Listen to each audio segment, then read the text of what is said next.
Robert Bateman is Canada's most popular artist, internationally acclaimed for his wildlife paintings. For many years, he has celebrated the beauty and diversity of the natural world. His work is known for dramatic composition and powerful immediacy.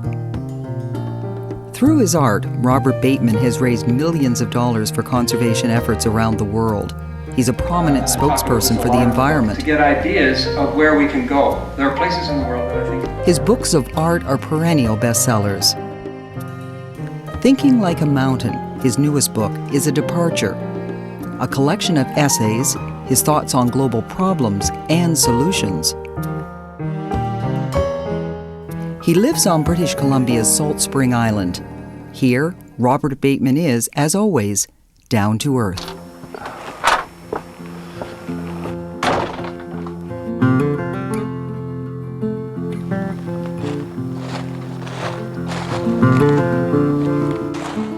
Hi, I'm Robert Bateman, and this is where I live. This is Salt Spring Island. It's about 20 miles long, about 5 miles wide. There's a lot of wonderful things about it, but like many parts of the world, there are also problems and also threats. Parts of it are being wiped out. I can hear the sound of the logging trucks over there right now as we speak. Oh, there's a bald eagle. Oh, that's perfect.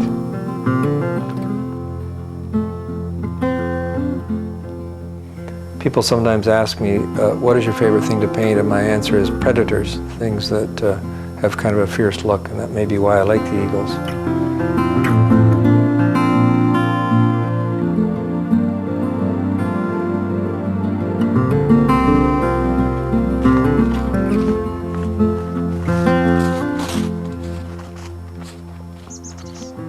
I really believe in trails. Trails, I think, are what allow you to walk through the forest very, very quietly. All through the seasons you can hike the same trail, you hear different sounds, and you see different sights. This is one of my favorite points to pause. It is an unbelievable maple, the broadleaf maple of the West Coast, and the leaves are unbelievable too in their size. But this tree trunk is just one of the most incredible pieces of texture that I've ever seen anywhere in nature.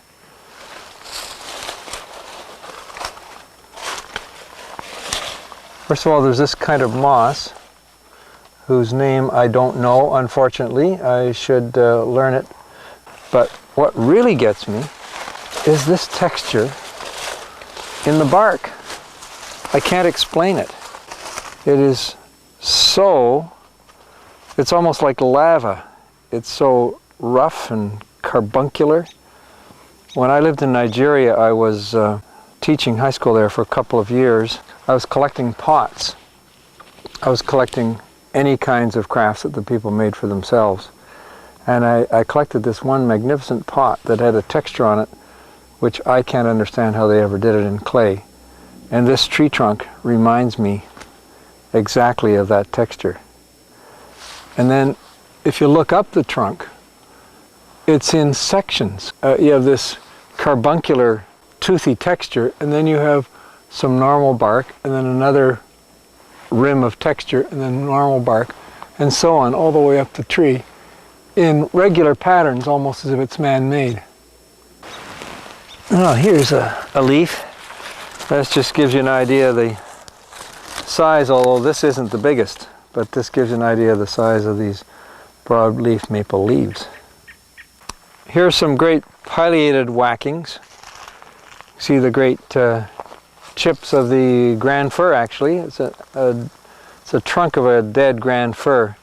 And looking up the trunk, you can see the holes where the pileated has been whacking out great pieces, typical elongated pileated cavities where it's searching for food. And the pileated woodpecker is such a spectacular bird. The one that I did is on a beech tree in Ontario.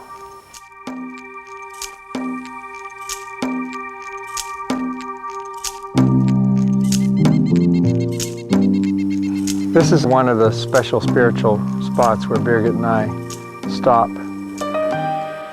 I guess it is because it reminds me of a church. This reminds me of Gothic, with a tall, beautiful, elegant, and almost uniform age grand fir. Whenever you see trees like that, you know that they all grew up at the same time. Therefore, you know this must have been a meadow. And in fact, I happen to know this is a place where First Nations people camped. It was a major camping place for gathering of shellfish and fishing. I can almost see the open meadow with the sun, the ocean out there, the beautiful little beach where the boats would come in, the native canoes, and all the children playing and all the women talking and the smoke of the campfires going. And this would have been a sunny meadow.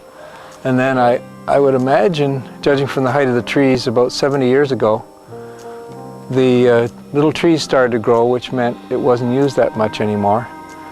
And they've grown up, and now they're all of the same age, forming this beautiful cathedral-like appearance. So it's kind of like a Sherlock Holmes story. You can get the idea of the whole history of what happened just by looking at the clues. And the raven, of course, is a sacred bird for the West Coast peoples. I've done a number of paintings of West Coast traditional themes with a raven in the painting.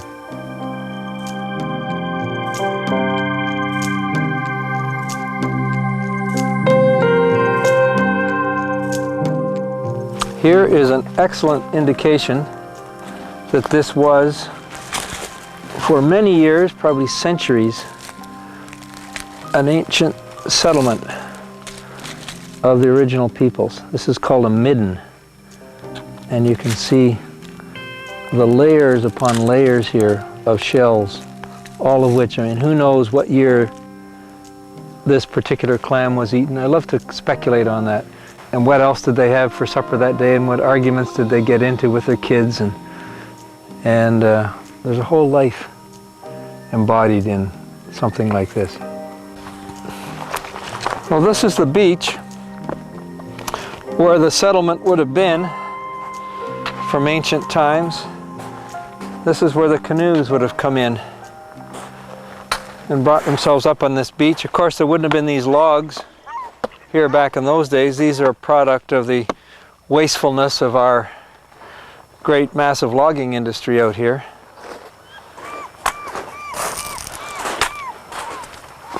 But it is kind of neat to think about the life and the activity and hear the sounds. Sounds of the gulls we've been hearing are the same as they would have had back in those days.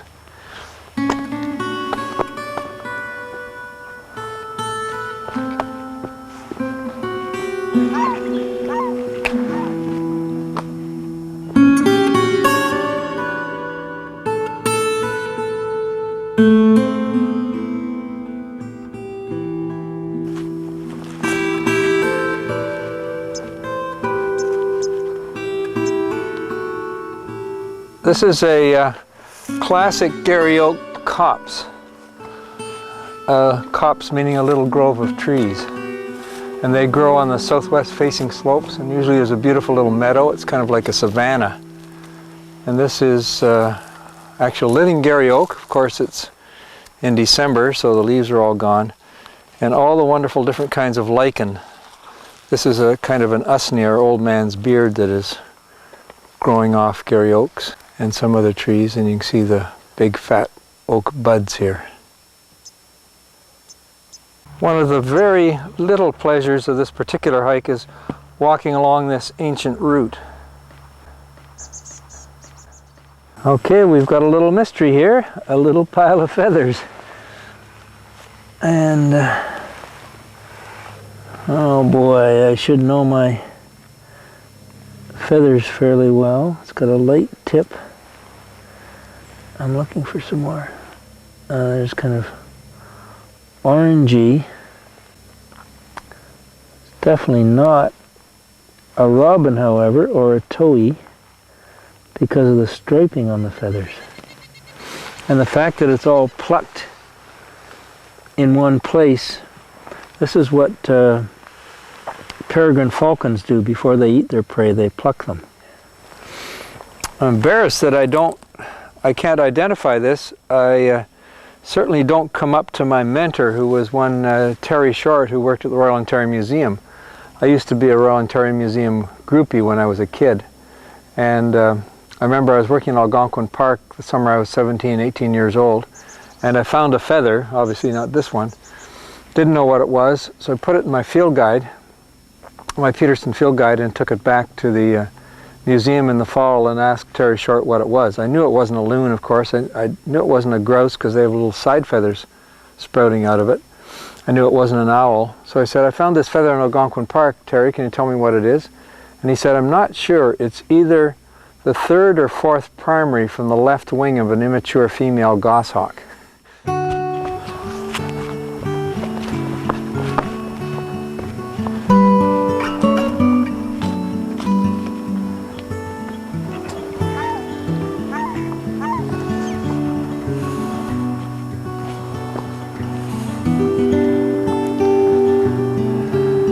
Oh, I think we got a couple of little harlequin ducks.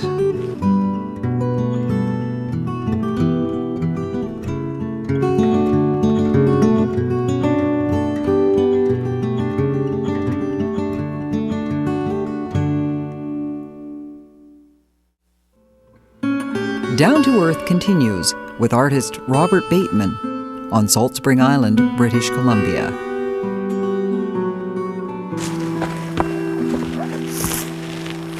Now here is a good example of how shallow the root systems are, especially the ones that are growing on this native bedrock. You can see that's that's about probably no more than a foot thick. And you get a wind coming in from the sea and a certain way and at a certain age of the tree, and it just uproots the whole thing and makes a great crash. That's the way nature is. Things come and they grow and then they go. I use bits of habitat from all around where we live for my paintings. They might be paintings based in Africa or Nepal or any place. This particular chunk of cliff is one that I use for a recent painting which is called Descending Leopard. And the leopard is coming down somewhere in about here, but then I juggled around, I changed some of the crevices, I moved a bit of rock over from here over to here and so on. But this is what I base it on, and when I'm painting, I always want to base it on what I see with my eyes. Now I will probably rearrange it, but still I don't want to cook it up. I want to have the particularity of the actual, the way the rock goes, because in my wildest dreams I could never dream up all those different faces and all those different textures.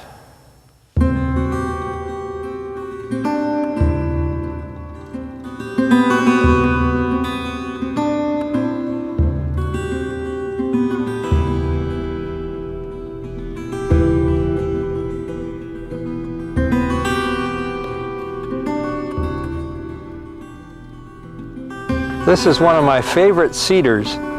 It is just loaded with personality. I love the way these limbs go lunging out. I'm thinking of doing a painting of this sometime because it has so much dynamic sort of group of seven rhythm. And I might put a cougar kind of skulking in here or something like that. Haven't made up my mind yet. I sometimes think about paintings for years before I really do them.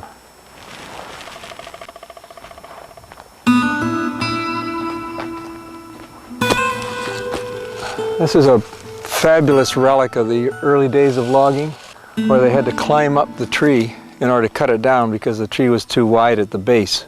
They put these boards in that they stood on.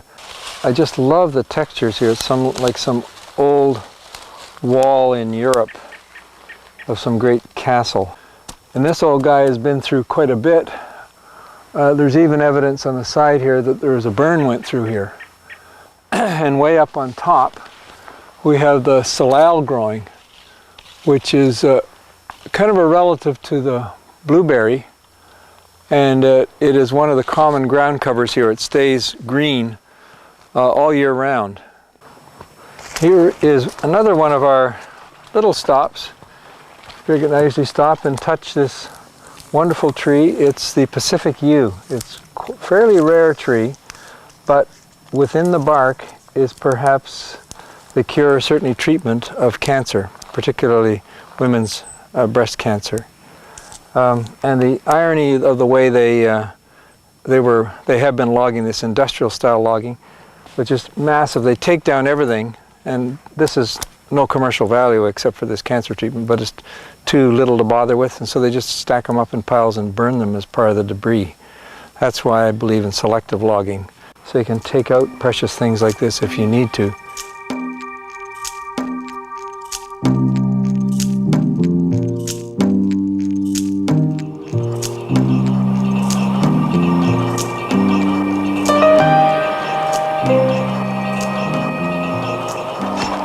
Here's a grapple yarder in action. At least I think it's a grapple yarder. I don't know what these big machines really are called. And they can take down a tree in about 2 seconds. The way we used to log back in the early days, it would take a team of men a long time to take down a tree. Now we can devastate it literally in minutes.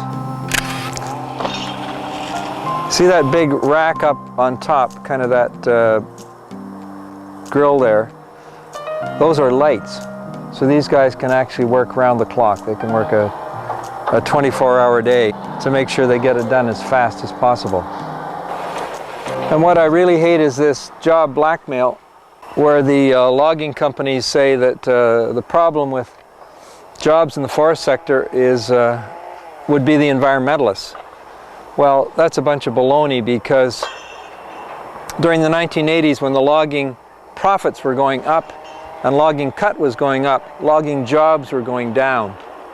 And the reason logging jobs were going down was just this.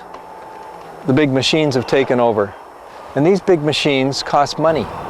And all this road work costs money. They have to keep feeding the machines. It might surprise people to know that Robert Bateman, the environmentalist, is in favor of logging.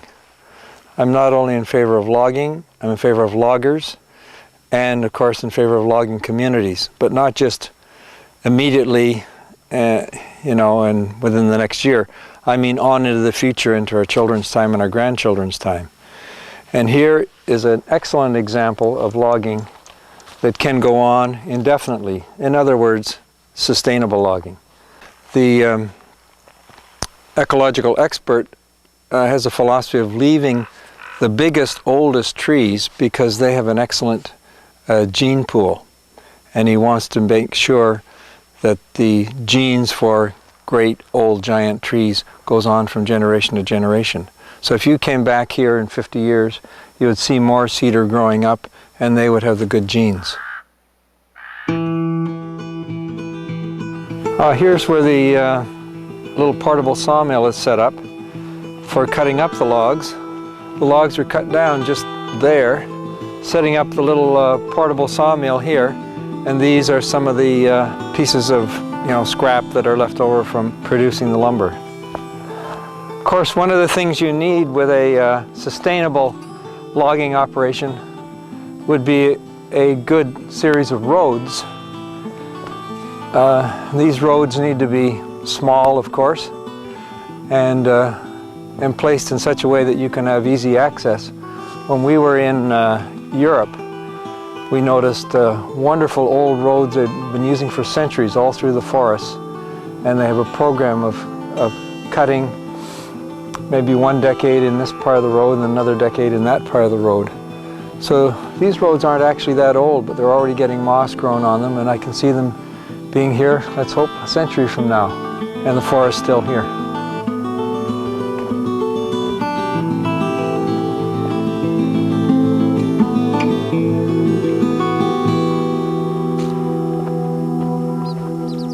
And one time Birgit and I were hiking up right by this spot, and we noticed all over the ground white petals, fairly good-sized white petals.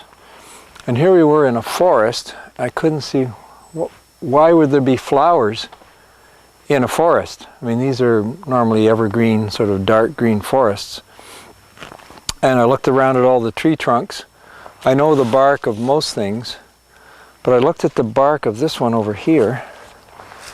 I didn't know what this was. It looked a bit like a cherry, the cherries that I'm used to in Ontario. And finally it dawned on me, I was looking at a flowering dogwood. In fact, these are the biggest flowering dogwoods I've ever seen in my life. So you learn something new every day when you go for a hike.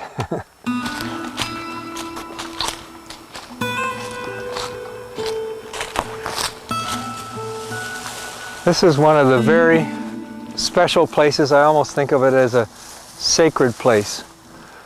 This great old maple had a huge arching branch going over it, and it made me think about it being in a cathedral. And Birgit and I always stand here for a few minutes of silence and just kind of meditate and think about what we're so thankful for, and think about nature, and just have a few moments of silence here in this particular spiritual place.